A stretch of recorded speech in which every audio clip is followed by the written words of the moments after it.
먼 미국 땅에서 자식들을 잘 키워내고 열심히 사신 여러분들 정말 장하십니다. 안녕하세요. 전원주입니다. 전쟁도 가난도 겪은 우리 세대는 참 눈물겨운 세월을 살았죠. 아메리칸 드림을 이루기까지 여러분들의 세월이야 어떠셨겠습니까? 건강 관련 프로그램에 출연하면서 요즘 제가 깨달은 건요, 양 한 방을 잘 결합하는 게 최고의 건강 관리라는 겁니다. 클레버 케어, 메디케어 어드밴티지 플랜 아세요? 양방과 한방의 좋은 혜택들을 쏙쏙 뽑아서 제공해주는 똘똘한 플랜이더군요. 우리 한인의 건강 문화도 이해하고 실력 있는 한국 의사와 전문의를 척척 연결해 준다니 얼마나 똘똘합니까? 이제 우리도 똘똘한 클레버 케어 플랜으로 150까지만 사십시다.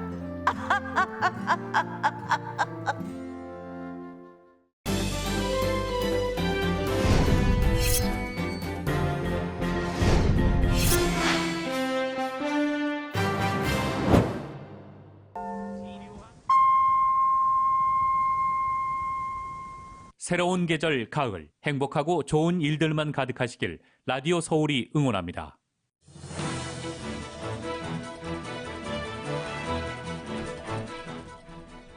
FDA에 이어서 CDC 자문단도 고령자와 취약층에만 코로나 백신 부스터샷 접종을 권고했습니다. CDC 국장이 권고안을 승인하면 본격적인 부스터샷 접종이 시작될 전망입니다. 캘리포니아주 보건국은 자격이 되는 가주민들에게 부스터샷 접종을 즉각 시작할 수 있도록 만반의 준비를 완료했다고 밝혔습니다. 캘리포니아 주정부가 대형 유통업체들이 할당량을 채우지 못한 창고 직원을 해고하는 것을 금지시켰습니다. 휴식 시간을 제한하는 것도 금지가 됩니다. 400대 부자 가구가 실제로 납부한 연방소득세율이 8.2%에 불과한 것으로 나타났습니다. 2018년 기준 전체 세율 13.3%보다도 낮은 것입니다. 조 바이든 대통령 지지율이 트럼프 전 대통령을 밑돈다는 여론조사 결과가 나왔습니다. 마이크 펜스 전 부통령에 대한 긍정적인 평가가 카말라 해리스 부통령보다 높았습니다. 2022 회계연도 연방수권 법안에 주한미군 감축 제한 규정을 담지 않은 것으로 확인됐습니다. 대신 한미 상호 방위 조약에 부합하도록 한미 동맹을 강화한다는 표현을 담았습니다. 국무부는 대북 대화 외교로 한반도의 비핵화와 지속적인 평화를 달성하는 데 전념하고 있다는 입장을 밝혔습니다. 북한은 종전선언 추진이 시기상조라는 입장을 내놨습니다.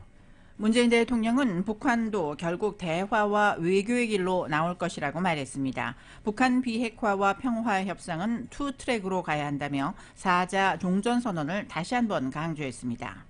대장동 개발특혜 의혹과 관련해 국민의힘과 국민의당이 특검 법안과 국정조사 요구서를 국회에 제출했습니다.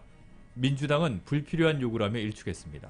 지난주 신규 실업수당 청구 건수가 35만 건으로 집계됐습니다. 델타 변이 확산이 고용에 부정적 영향을 미친 것으로 보입니다. 오늘 뉴욕 증시는 연방공개시장위원회 결과를 소화하면서 3대 지수 모두 상승 마감했습니다.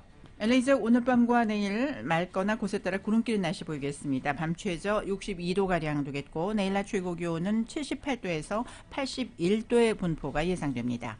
이 시간 주요 뉴스는 아시아나항공 미주 취항 30주년, 지난 30년 함께해 주신 성원에 감사드리며 앞으로도 정성을 다하는 서비스, 쾌적한 최신 항공기로 안전하고 편안하게 모실 것을 약속드립니다. 아시아나항공 제공입니다.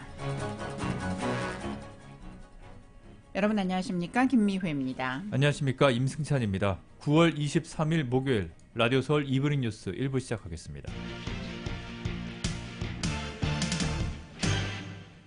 식품의약국 FDA에 이어서 질병통제예방센터인 CDC 자문단도 파이자의 코로나19 백신 부스터샷을 고령자와 요양시설 거주자 등에게 맞히라고 권고를 했습니다.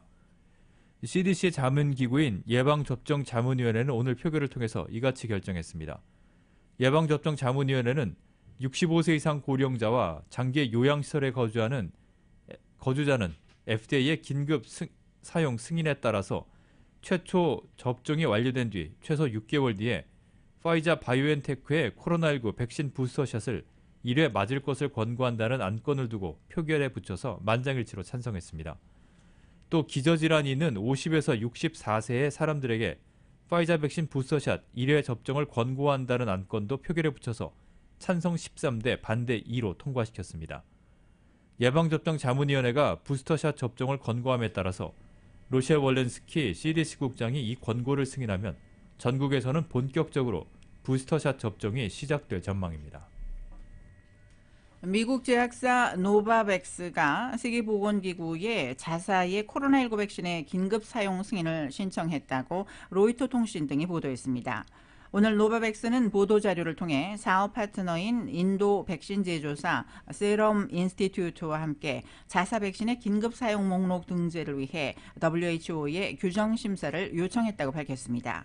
WHO의 긴급 사용 목록에 올라가면 코로나19 백신 공동 구매 배분을 위한 국제 프로젝트인 코백스를 통해 배분될 수 있습니다. 이에 따라 백신 수급이 원활한 선진국 외 개발도상국과 저소득 국가에도 노바백스 백신이 공급될 수 있습니다. 미국과 유럽연합에서는 올해 4분기에 백신 사용 승인을 신청할 것으로 전망됩니다. 델타 변이로 인한 코로나19의 재확산이 전국에서 마지막 주요 유행이 될 수 있다는 보건 전문가 전망이 나왔습니다.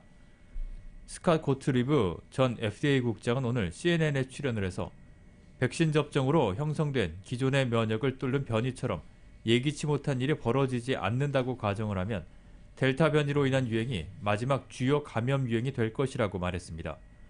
고트리브 전 국장은 이렇게 된다면 코로나19는 더 지속적이고 토착 질환 같은 위험이 될 것이라고 예상했습니다.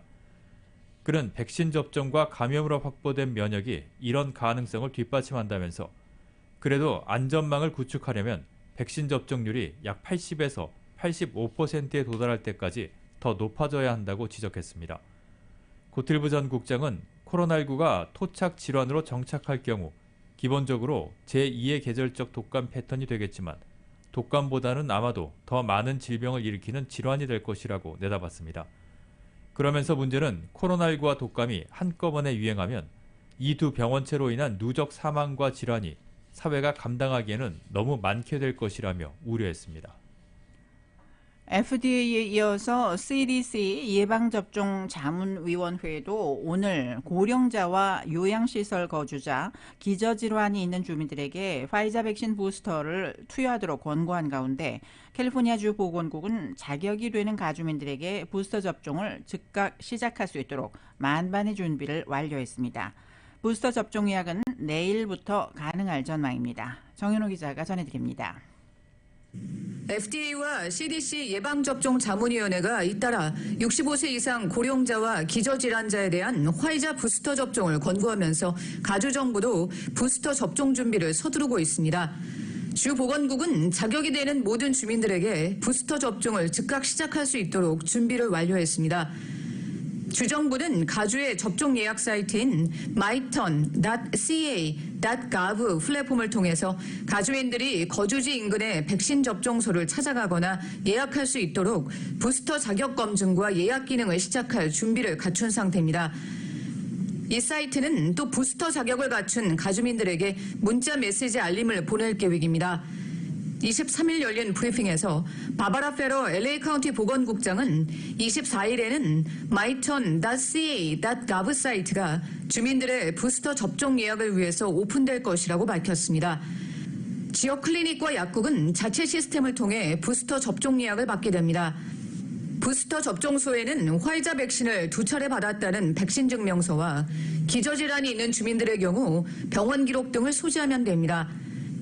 보건국에 따르면 부스터 접종 대상은 65세 이상 고령자와 양로시설 거주자, 18세에서 64세 사이의 기저질환자나 감염 위험이 높은 헬스케어 종사자, 교사, 데이케어, 그로서리 스토어 직원, 노숙자나 재소자들입니다.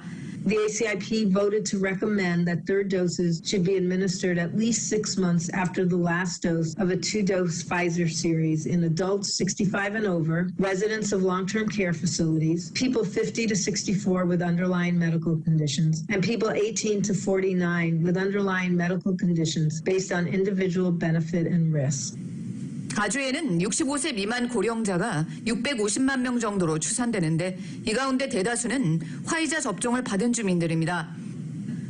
이들 고령자 외에도 가주에서 코로나 바이러스 감염 위험이 높은 주민 17만 명에서 25만 명 정도가 부스터 접종 대열에 합류할 것으로 보입니다. 이번 부스터 접종은 화이자 백신을 접종받은 주민들에 제한되는 것으로 모더나와 존슨앤존슨 백신 접종자는 FDA와 CDC의 지침이 나올 때까지 기다려야 합니다. 마크 갈라 가주 보건국장은 백신 주문 도구인 MyCAVax가 공급자들이 추가 용량에 대한 예상 수요를 충족하는 데 필요한 공급을 주문할 수 있도록 업데이트됐다고 밝혔습니다. 주정부는 부스터 접종 외에도 빠르면 다음 달로 예상되는 가주의 12세 미만 어린이에 대한 백신 투여도 신속히 이루어질 수 있도록 학교와 긴밀히 협력하는 등 만반의 대비를 하고 있다고 밝혔습니다. 라디오 서울뉴스 정현호입니다. LA 카운티에 코로나19 신규 확진자는 1,900명, 그리고 사망자는 32명이 보고됐습니다. 병원 입원 환자는 991명이며 중환자실 입원 환자는 314명입니다. 오렌지 카운티의 백신 접종자는 200만 명을 넘었습니다. 카운티 보건국은 오늘 현재 백신 2차 접종을 모두 마친 주민은 지난주보다 2만 6천 명 늘어난 195만 8천 명이라고 밝혔습니다. 1차 접종을 마친 주민은 20만 2천 명으로 이들까지 포함하면 전체 백신 접종자는 210만 명으로 집계됐습니다. 백신 접종이 늘어나면서 코로나19로 인한 입원 환자는 줄어드는 모습입니다. 오늘 현재 병원 입원 환자는 304명으로 어제보다 22명 감소했고 중환자실에서 치료받고 있는 환자는 87명입니다. 신규 확진 케이스는 304건이며 8명의 사망자가 보고됐습니다.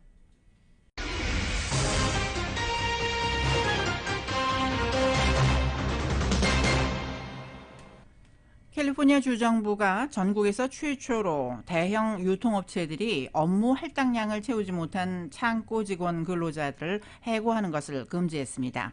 직원들이 일정한 업무 할당량을 채우도록 하기 위해 회사가 직원들이 화장실에 가는 횟수나 휴식 시간을 제한하는 것도 금지시켰습니다. 게빈 뉴섬 주지사가 서명한 해당 법안은 아마존 같은 대형 유통업체 매장이 안전수칙을 따른 창고 노동자들의 징계 또한 금지시켰습니다.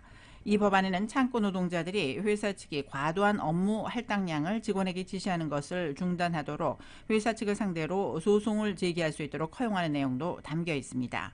이 법안은 또 캘리포니아주 내 모든 창고 물류센터에도 적용되는데 아마존이 가장 대표적인 타겟입니다. 이 법안이 마련된 배경은 아마존이 고객들이 주문한 물품을 보다 신속하게 배송하기 위해 자사 창고 직원들에게 화장실 휴식 시간까지 제한하면서 과도한 업무 할당량을 지시해 직원들을 착취한다는 불만이 높아진 데 기인하고 있습니다. 가주 소매업 연맹은 당장 이번 법안에 반발하고 나섰습니다. 이들은 유통업체들이 물류센터 창고를 운영함으로써 수천만 명의 가주 노동자들에게 양질의 일자리를 제공했다고 주장했습니다. 마이크 피어 LA시 검사장이 가양담배 판매 조례안에 물담배인 후카를 포함시켜줄 것을 시의회에 요구했습니다. LA시의회는 지난 6월 16일 가양담배 판매 금지 조례안 작성을 시검찰에 지시를 하면서 후카에 대한 판매 금지는 예외로 규정을 했습니다. 이에 대해서 피어 검사장은 CDC 자료를 인용하면서 후카를 피울 경우에도 일반 담배와 마찬가지로 타르와 니코틴 그리고 일산화탄소 등 인체에 유해한 화학물질에 노출된다고 강조했습니다. 한편 시검찰이 이번 주 시의회에 전달한 조례안에는 소매상에서의 후카 판매를 금지하는 내용이 포함되어 있습니다. LA 경찰국이 멜로즈 길에 대한 순찰을 강화합니다. 경찰은 최근 들어 멜로즈 길에서 노상 강도 행각이 급증했다면서 이를 예방하기 위해 도보 순찰 인력과 함께 말을 이용한 순찰 활동도 벌인다는 계획입니다. 경찰은 최근 이달 들어 최소 6건의 노상 강도를 벌인 일당 가운데 1명을 체포했으며 다른 용의자 2명을 체포하기 위한 수사를 진행 중에 있습니다. LA 메트로폴리탄 교통국 MTA가 LA 카운티의 초중고교생 그리고 커뮤니티 칼리지 학생들에게 무료 대중교통 서비스를 제공합니다. MTA는 23개월간 진행되는 파일럿 프로그램의 일환으로 메트로버스와 지하철을 이용하는 학생들에게는 요금을 받지 않는다고 밝혔습니다. 단 대중교통 무료 혜택은 메트로와 계약을 체결한 교육부에 재학 중인 학생들로 제한이 됩니다.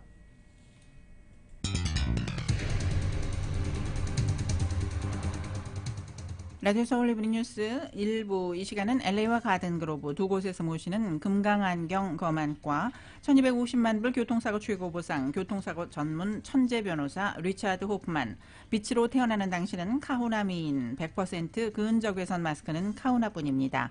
정직한 빛 카후나 LED 마스크, 온오프 PRGR, 야마하 14, MU 스포츠, 전미국 독점 총판, 올림픽 골프, 구매부터 재이용자까지 아파트 론도 역시 뱅크 오브 호흡이 하면 다릅니다. 희망을 설계하는 전문가들의 은행 뱅크 오브 호흡 공동 제공으로 함께 하시겠습니다.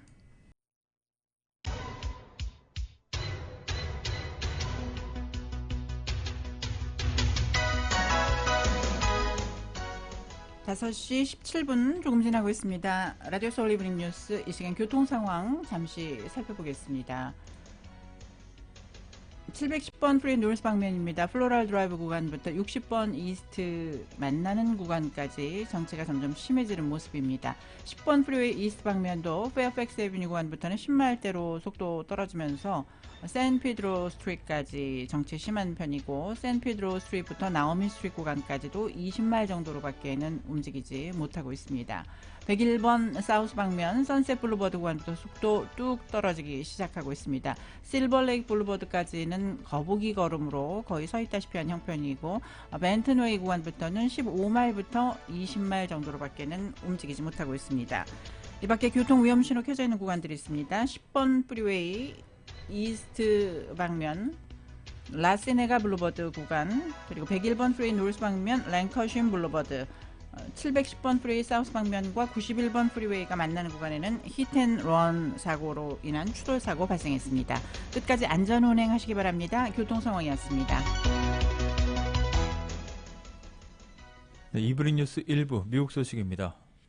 연방 상원과 하원의 국방위원회가 내년 국방 예산을 담은 2022 회계년도 국방수권법안에 주한미군 감축 제한 규정을 담지 않은 것으로 확인이 됐습니다. 대신 한미 상호 방위 조약에 부합하도록 한미 동맹을 강화한다는 표현을 담았습니다. 이 소식은 YTN이 보도합니다. 미 상원 국방위는 최대 7,680억 달러, 우리 돈 909조 원 규모의 국방 예산 지출을 승인하는 2022년 국방수권 법안과 부속 보고서를 공개하고 법안을 본회의로 넘겼습니다. 상원 국방위 심사 결과를 보면 주한미군을 현재 28,500명 미만으로 줄이는데 예산을 사용하지 못하도록 한 기존 조항이 빠졌습니다. 대신 한미 상호 방위 조약에 부합하도록 한미 동맹을 강화한다는 표현을 담았습니다. 앞서 하원 군사위는 주한미군의 현재 인원 규모를 명시한 뒤 미국은 기존의 강력한 주한미군을 유지해야 한다는 내용을 포함시켰습니다. 주한미군의 감축 제한 조항 삭제를 두고 미 행정부는 트럼프 전 행정부와 달리 동맹을 중시하는 바이든 행정부의 경우 이 규정이 필요하지 않다고 설명한 것으로 알려졌습니다. 상원 국방위는 또 전투사령부에 대한 정보 지원을 효과적으로 이행하기 위해 중국을 비롯해 러시아, 이란과 함께 북한에 대한 적극적인 정보 활동의 필요성을 적시했습니다. 앞서 하원 군사위는 미국 등 영어권 5개 나라의 기밀 정보 공유 동맹인 이른바 파이브 아이즈를 한국을 비롯해 일본, 인도, 독일로 확대하는 방안을 행정부가 검토하라는 내용을 담았습니다. 상원 국방위는 북한을 불량 국가로 지칭하고 소형화된 핵탄두와 전술핵무기, 고체연료 탄도미사일, 핵추진 잠수함 시스템 등의 개발 계획을 공개적으로 발표하고 지속적으로 추진하고 있다고 우려했습니다. 국방정보국에는 향후 6년간 2년 단위로 러시아, 중국, 북한의 핵 역량에 관한 보고서를 의회에 제출하도록 지시했습니다. YTN 강성욱입니다. 미 국무부는 대북 대화와 외교로 한반도의 완전한 비핵화와 지속적인 평화를 달성하는 데 전념하고 있다는 입장을 밝혔습니다. 미 국무부 고위 당국자가 오늘 전화 브리핑에서 문재인 대통령이 제안한 종전선언 추진에 대한 미국의 입장을 묻자 이같이 답했습니다. 이 당국자는 우린 미국뿐 아니라 동맹과 우리의 배치된 군대 안보를 증진하는 실질적인 진전을 이루기 위해 조정되고 실용적인 접근법의 일환으로서 북한과의 관여를 계속해서 모색할 것이라고 언급했습니다. 종전선언 추진에 대한 직접적인 입장 표명을 삼가면서도 대화와 외교로 대변되는 바이든 행정부의 새 대북 접근법을 통해 한반도의 완전한 비핵화를 추구하고 있다는 기존의 입장을 거듭 밝힌 것입니다.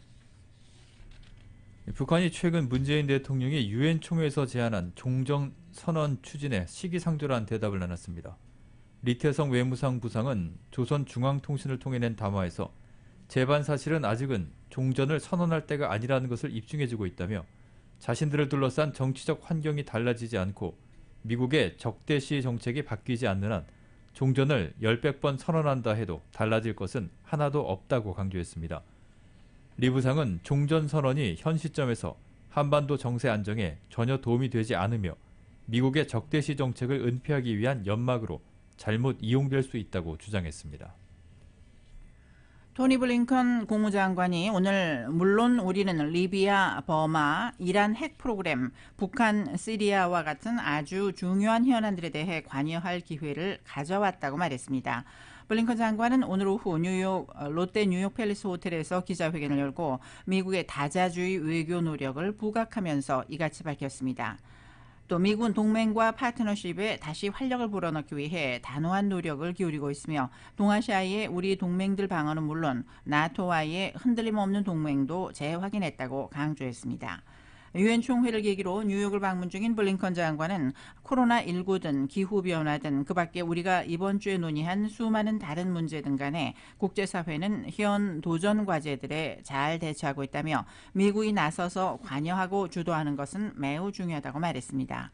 또 우리의 성공이 다른 나라들의 성공과 밀접하게 연관되어 있다는 것이 21세기의 기본적인 원칙이라며 이것이 글로벌 도전 과제에 맞닥뜨린 우리 국민들을 위해 다른 나라들과 협력해야 하는 이유라고 설명했습니다.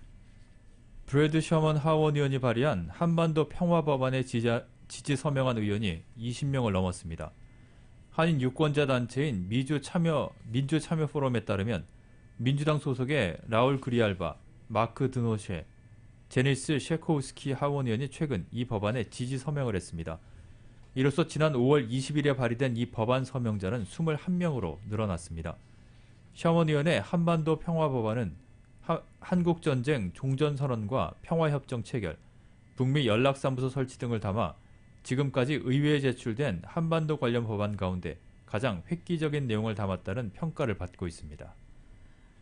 데니얼 크리튼 브링크 국무부 동아태 차관보 지명자가 오늘 상원 인준을 받았습니다. 바이든 대통령의 지명은 지난 3월 말에 있었고 6월 인준 청문회도 열렸으나 최종 인준은 약 6개월 만에 이루어진 것입니다. 동아태 차관보는 국무부에서 한국과 중국, 일본 등 동아태 정책을 실무적으로 총괄하는 자리입니다.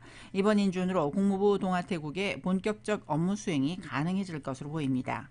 토니 블링컨 국무장관은 트윗으로 해당 지역에 대한 깊은 지식을 가진 경험 많은 리더이자 외교관이라며 인준을 축하했습니다.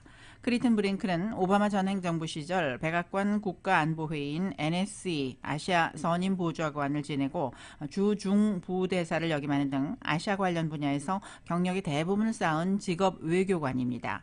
특히 대중국 외교 경험이 많은 중국통으로도 알려져 있습니다. 아프가니스탄 철군 과정에서의 혼란과 코로나19 사태 장기화 등으로 사면 초과 상태인 바이든 대통령 지지율이 도널드 트럼프 전 대통령을 밑돈다는 여론조사 결과가 나왔습니다. 여론조사 전문기관인 하버드헬스가 실시한 여론조사에서 트럼프 전 대통령에 대한 긍정적인 평가는 바이든 대통령보다 2%포인트가 높은 48%로 나타났습니다. 조사에선 바이든 행정부 또한 트럼프 행정부보다 박한 평가를 받았습니다. 응답자 가운데 55%는 마이크 펜스 전 부통령이 후임인 카말라 해리스 부통령보다 낫다고 답했고 63%는 마이크 폼페이오 전 국무장관을 토니 블링컨 현 국무장관보다 긍정적으로 평가했습니다. 언론들은 혼란 속에 이뤄진 미군의 아프가니스탄 철수, 코로나19 확진자 급증, 멕시코 국경으로 몰려드는 이민자, 그리고 교착 상태에 빠진 의회 등에 대한 유권자들의 실망감이 반영된 것이라고 분석했습니다. 하버드 해리스 측은 모든 면에서 증가하는 문제들로 트럼프가 이제 바이든만큼 좋은 대통령으로 여겨지고 있다는 놀라운 결과가 나왔다고 지적했습니다. 미국, 일본, 호주, 인도 등 4개국의 중국 견제 협의체로 알려진 쿼드의 정상들이 첫 대면 회의를 엽니다.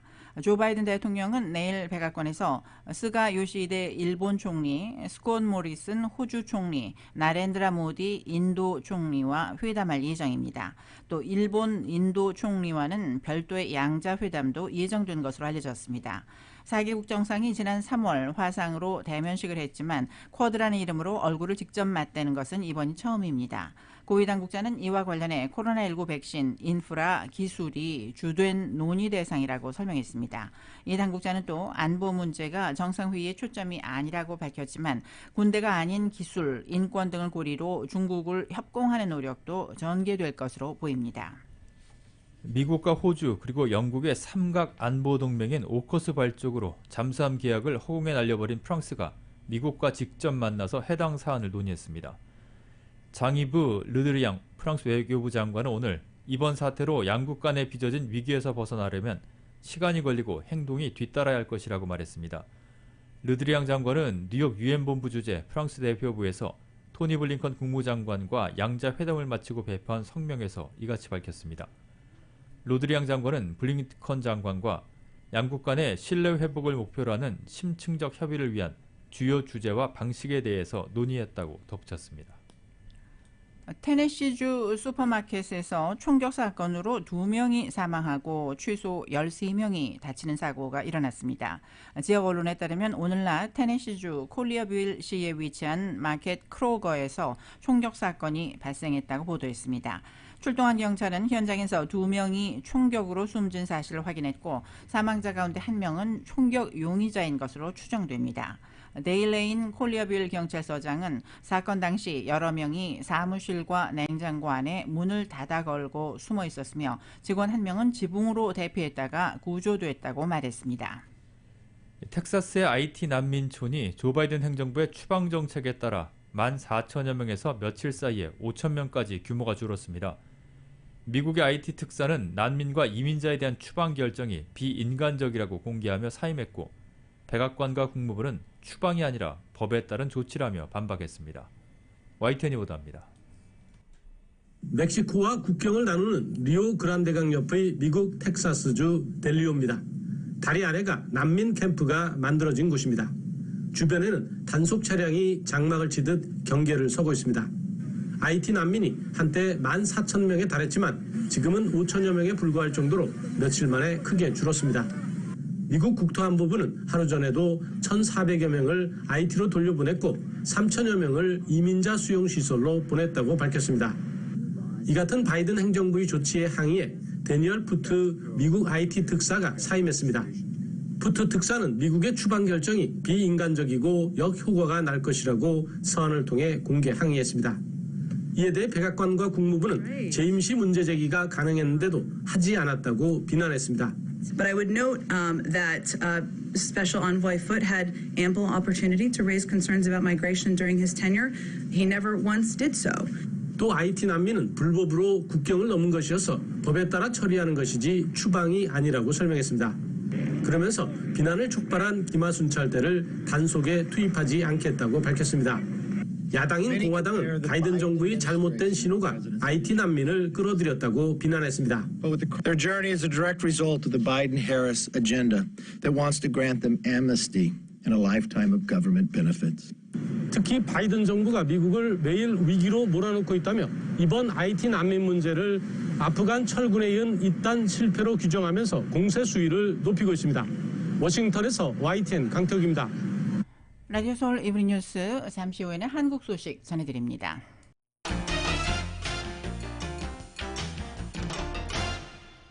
이브닝 뉴스 일부 한국 소식입니다. 이재명 경기지사를 둘러싼 대장동 개발 특혜 의혹과 관련해서 국민의힘과 국민의당이 특검 법안과 국정조사 요구서를 국회에 제출했습니다.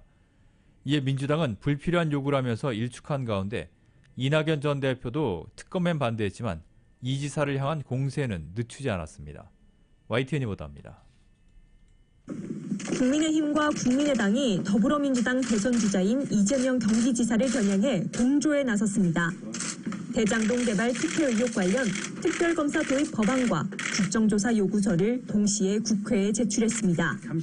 단 1원이라도 받았으면 공직 후보 사퇴하겠다고 한 만큼 흔쾌히 이재명 지사 지지하고 있는 캠프의 민주당 의원들이 동의할 것으로 생각을 합니다. 정의당 대선 주자인 심상정 의원도 비상식적 사업이라며 검찰의 특임검사 임명을 요청했습니다. 공공개발에 외피를 썼지만 민간개발 사업자의 막대한 불로소득을 공공이 방치했거나 동조한 사업이라는 의혹을 피할 수 없습니다. 이에 민주당은 수사가 진행 중인 상황에서 불필요한 요구라고 선을 그었습니다. 이번 의혹을 국민의힘 게이트로 규정한 이재명 지사 측은 거세게 반발했습니다. 방귀 낀 놈이 썩는다는 말을 김기현 원내대표님께 꼭 해드리고 싶습니다. 이 지사와의 호남대전을 앞둔 이낙연 전 대표도 특검과 국정조사에는 반대 입장을 밝혔지만 특검 또는 국정조사 여부로 여야가 줄다리기를 하게 되면 진상규명은 뒷전에 밀리고 정치 공방만 난무할 가능성이 있어서 의혹을 거듭 제기하면서 민간의 개발 이익을 최대 50%까지 환수하는 방지법을 약속했습니다. 하지만 추미애 전 법무부 장관과 김두관 의원은 이 전 대표의 공세가 국민의힘 물타기를 도와주는 셈이라며 쓴소리를 쏟아냈습니다. 이처럼 대장동 의혹을 두고 민주당 대선 주자들 사이 이낙연 대 반이낙연 분위기가 형성된 가운데 부산, 울산, 경남 지역 TV토론회에서도 격돌이 불가피할 전망입니다. YTN 최하영입니다. 이재명 더불어민주당 대선 경선 후보와 관련해서 대장동 개발 특혜 의혹을 제기한 야당 의원 등에 대해 검찰이 수사에 착수했습니다. 허위 사실을 유포했는지 살펴보겠다는 건데 대장동 의혹 자체에 대한 수사가 불가피해 보입니다. 박범계 법무부 장관도 의혹을 신속하게 규명해야 한다고 밝혔습니다. KBS입니다. 이재명 더불어민주당 대선 경선 후보가 성남시장 시절 추진했던 경기 성남시 대장동 개발 사업. 민간 사업자인 화천대유가 특혜를 받아 1,000배 넘는 수익을 냈다는 이른바 대장동 의혹에 대해 검찰이 수사에 착수했습니다. 서울중앙지검은 해당 의혹을 제기했다가 공직선거법상 허위사실 유포 등의 혐의로 고발된 국민의힘 김기현 원내대표 등의 사건을 공공수사 2부에 배당했습니다. 앞서 이재명 후보 캠프는 김 원내대표 등이 이 후보를 당선되지 못하게 할 목적으로 대장동 개발 사업과 관련한 허위 사실을 반복적으로 공표했다며 지난 19일 고발장을 냈습니다. 김 원내대표 등의 혐의를 판단하기 위해서는 대장동 의혹이 실제 허위인지부터 따져봐야 합니다. 이 때문에 검찰이 대장동 의혹 전반에 대한 수사에 나서리란 전망이 나옵니다. 박범계 법무부 장관도 법과 원칙에 따라 신속히 규명해야 할 사안이라고 말했습니다. 화천대유의 고문으로 일했던 권순일 전 대법관도 검찰에 고발됐습니다. 한반도 인권과 통일을 위한 변호사 모임 등은 대검찰청에 낸 고발장에서 권 전 대법관에게 사후수뢰와 변호사법 위반 등의 혐의가 있다고 주장했습니다. 권 전 대법관이 지난해 대법관 재직 당시 이재명 후보의 공직선거법 위반 사건을 무죄 취지로 파기환송하고 퇴임 뒤 화천대유에서 고액의 고문료를 받은 것으로 나타났다며 재판과 대가 관계가 있는 것 아니냐는 겁니다. 화천대유 측은 최근 언론 인터뷰에서 송전탑 문제 해결을 위해 권 전 대법관을 고문으로 선임했다고 밝힌 바 있습니다. KBS 뉴스 천유정입니다. 더불어민주당의 대권 주자들이 LA 시간으로 내일 새벽 부산에서 열리는 제10차 TV토론회에 참석을 합니다. 토론회에서는 최근 논란이 되고 있는 대장동 개발 의혹과 관련해서 이재명 지사와 이낙연 전 대표 사이 검증 공방이 이어질 전망입니다. 이 지사는 토론회에 앞서 경남도 의회에 둘러서 부산, 울산, 경남 지역 공약을 발표하고 기자들과 간담회를 가질 예정입니다. 이 전 대표 역시 부산시의회에서 부산시민 3만인 지지선언 행사에 참석한 뒤에 부산 공약 발표 기자회견을 엽니다. 야당인 국민의힘이 후보들 간의 두 번째 TV 토론을 했습니다. 양강 구도가 된 윤석열, 홍준표 후보가 맞붙었고 윤석열 후보를 향해선 공약 표절 의혹도 나왔습니다. 민주당 이재명 후보의 대장동 의혹을 두고는 한 목소리로 비판했습니다. KBS가 전합니다. 정치 공세에 집중했던 1차 토론 때와는 달리 이번엔 정책을 놓고 격돌했습니다. 양강으로 평가받는 두 후보는 외교안보 정책을 두고 시작부터 충돌했습니다.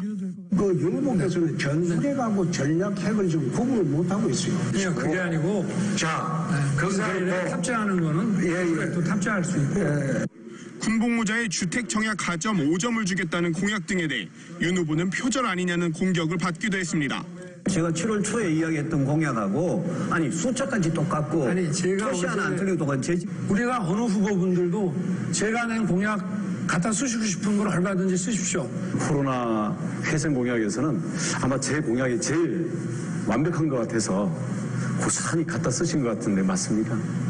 홍준표 후보에게는 조국 수호 아니냐는 공세가 나왔고 자꾸 조국 프레임에 가두려고 하는데 조국을 가장 경멸하는 사람 중에 하나가 저입니다. 유승민 후보는 이번에도 배신자 질문을 받아야 했습니다. 홍 의원님 같은 분이 어떻게 보면 진정한 배신자죠. 그렇게 말을 바꾸면 그게 배신이지. 그런데 그게 소신입니까? 최재형 후보는 윤석열 후보의 이른바 적폐 수사 이력을 지적했습니다. 많은 사람들에게 한을 품게 한 윤 후보께서 과연 통합과 치유를 해나갈 수 있을지 의문입니다. 다만 후보들은 민주당 이재명 후보와 관련된 대장동 의혹에는 일제히 한 목소리를 냈습니다. 자금 추적한다는 핑계로 제대로 조사를 안 하고 시간을 계속 지체하면서 증거인멸의 기회를 줄 가능성도 있습니다. 그 사건 제대로 조사하면 이재명 지사는 감옥 갈 겁니다. 국민의힘은 앞으로 2차 경선까지 4차례 토론을 더 이어갑니다. KBS 뉴스 강병수입니다. 문재인 대통령은 다음 달쯤에는 방역과 일상을 병행하는 위드 코로나의 가시적인 계획을 국민께 알릴 수 있을 것이라고 밝혔습니다. 문 대통령은 방미 일정을 마치고 귀국하는 비행기 안에서 기자 간담회를 열고 다음 달 말쯤이면 백신 접종 완료율이 70%를 넘길 것이라며 이같이 말했습니다. 그러나 우리보다 앞서서 방역을 완화했다가 확진자가 늘어난 사례들을 많이 보고 있다며 위드 코로나는 방역을 풀어버리는 것이 아니라 일상을 회복하면서도 최소한의 방역을 유지해 나가야 한다고 강조했습니다. 그러면서 전문가들이 이미 논의를 시작한 상황이라며 다음 달쯤에는 위드 코로나 계획을 가시적으로 알려드릴 수 있지 않을까 생각한다고 말했습니다. 문재인 대통령은 북한도 결국은 대화와 외교의 길로 나올 것이지만 현 정부 안에서 이루어질지는 예단하기 어렵다고 밝혔습니다. 또 북한의 비핵화와 평화협상은 투 트랙으로 가야 한다며 유엔 총회 연설에서 제안한 4자 종전선언을 다시 한번 강조했습니다. YTN이 보도합니다. 방미 일정을 마치고 귀국하는 비행기에서 기자들과 만난 문재인 대통령은 이번 유엔 총회에 대한 아쉬운 마음을 토로했습니다. 북한이 호응해서 유엔 총회 계기를 잘 활용한다면 그것이 또 남북 관계를 개선할 수 있는 계기도 될 수 있지 않을까라는 기대도 가졌었는데 그 점은 뜻대로 되지 않았습니다. 그러나 결국 북한도 대화와 외교의 길을 선택할 것이라는 믿음을 내비쳤습니다. 다만 현 정부 안에서 본격적인 남북 대화가 이루어질 수 있을지에 대해서는 조심스러운 입장을 밝혔습니다. 우리 정부 내에서 다 끝나지 못하고 또 다음 정부로 이어져서 계속 노력이 이루어져야 될지 그 점은 아직 우리가 예단하기가 어렵습니다. 임기 내 남북 정상회담 가능성에 대해서도 단정하기는 어렵지만 내년 베이징 올림픽이 계기가 될지도 모른다는 희망을 전했습니다. 문 대통령은 또 북한에 대한 인도적 지원은 유엔 제재 대상이 아니라며 국제사회의 지원을 호소했습니다. 그와 같은 인도주의적 협력은 북한 정권이 아니라 북한 주민들의 삶을 돕는 것이기 때문에 국제사회가 보다 관심을 가질 필요가 있다는 말씀을 드리고 싶습니다. 종전선언과 관련해서는 주한미군 철수등과는 아무런 관련이 없다며 다시 한번 필요성을 강조했습니다. 그러면서 북한에 대한 평화협상과 비핵화는 분리해서 투트랙으로 가야 한다는 입장을 재확인했습니다. YTN 홍성기입니다. 라디오 서울 이브닝 뉴스 함께하고 계십니다. 잠시 후에 경제 소식 전해드립니다.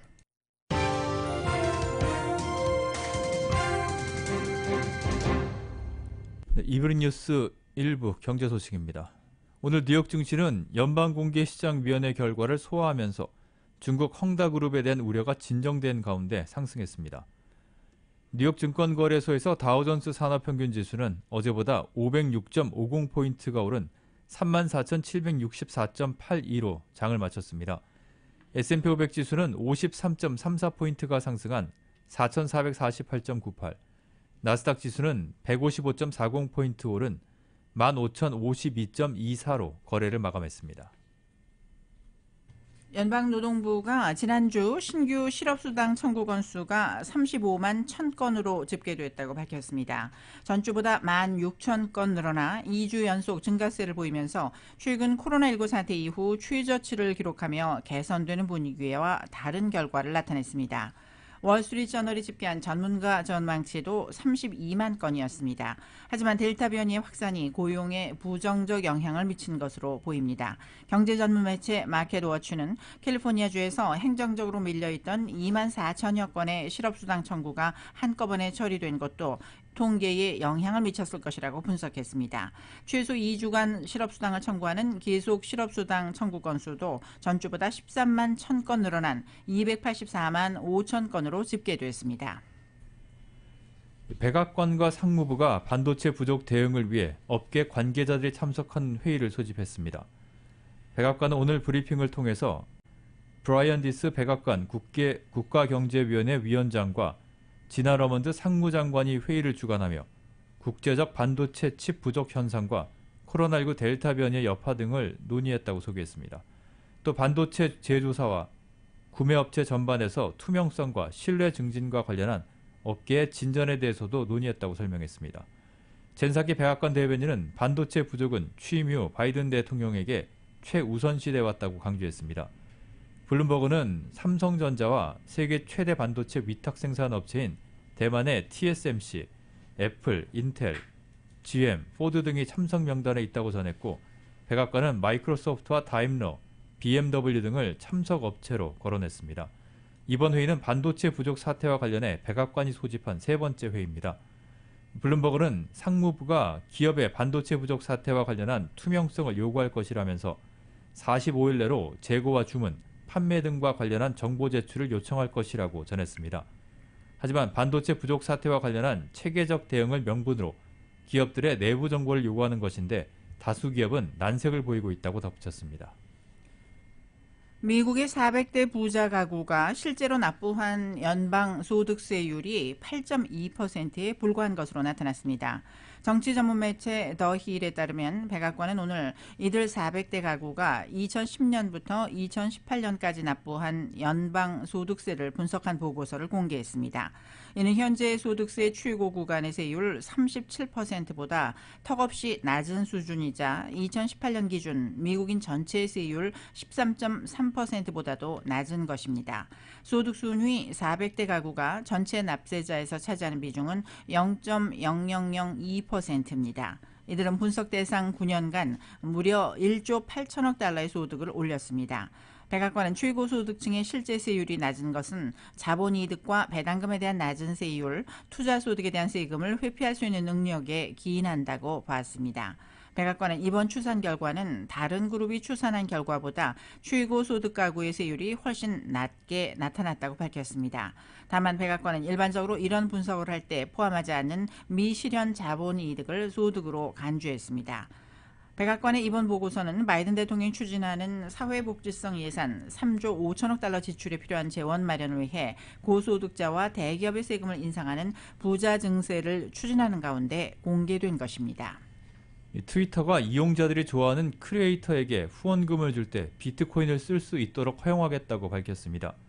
트위터는 전 세계 모든 애플 iOS 이용자들에게 이번 주부터 팁 기능이 도입될 것이라며 이같이 밝혔습니다. 안드로이드 기기 이용자들도 몇 주 뒤면 팁 기능을 이용할 수 있게 됩니다. 트위터는 지난 5월 크리에이터들이 올린 게시물에 대해 팔로워들이 현금을 지급할 수 있도록 하는 팁 기능을 시범적으로 도입했습니다. 크리에이터들이 공들여 만든 컨텐츠로 돈을 벌 수 있게 해서 이들을 자사 플랫폼에 유치하기 위한 전략으로 풀이됩니다. 트위터는 이에 따라서 가상화폐 송금, 수금, 저장을 할 수 있는 비트코인 라이트닝 지갑인 스트라이크 서비스를 트위터에 도입할 예정입니다.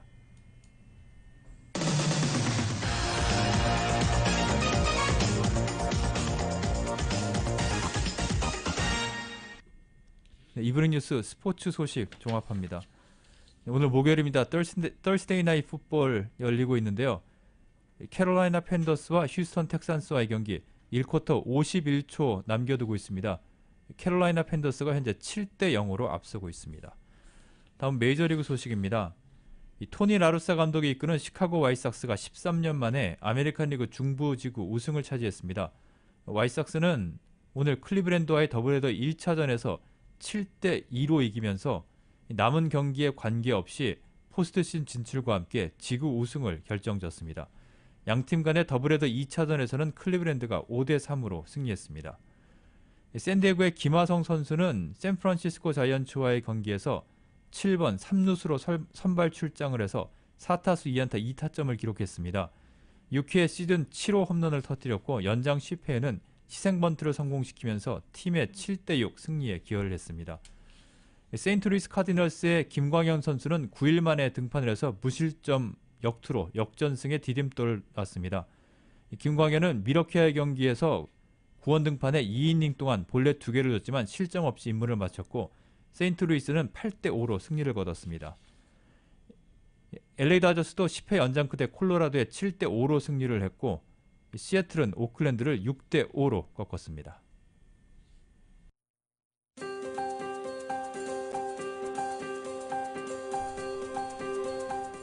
9월 23일 목요일 저녁 라디오 서울 이브닝 뉴스 날씨 알아보겠습니다. 지금은 CBB SBA 타임 스몰 비즈니스를 성공으로 이끌어주는 CBB 뱅크 제공입니다.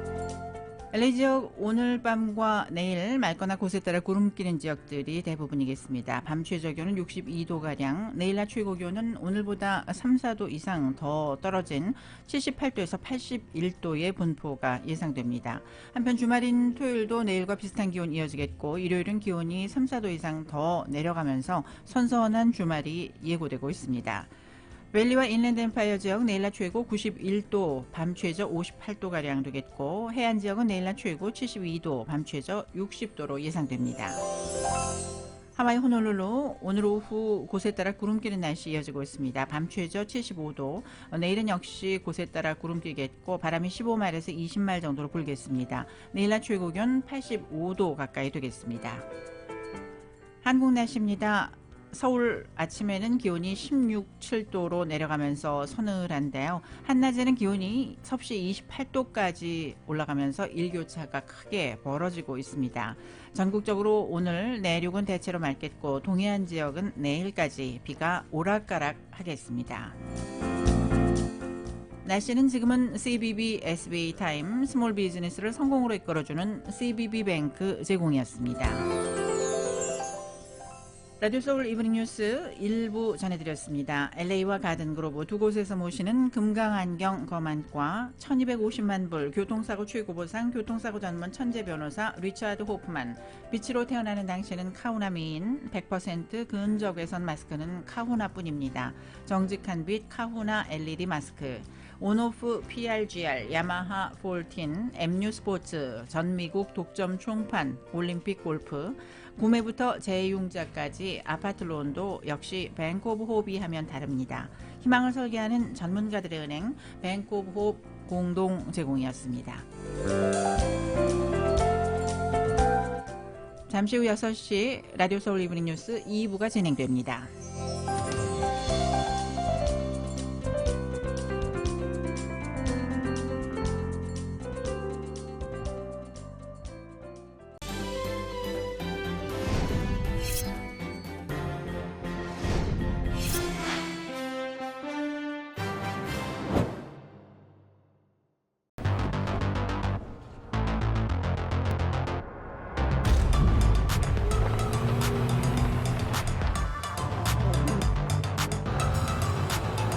가득 실으세요.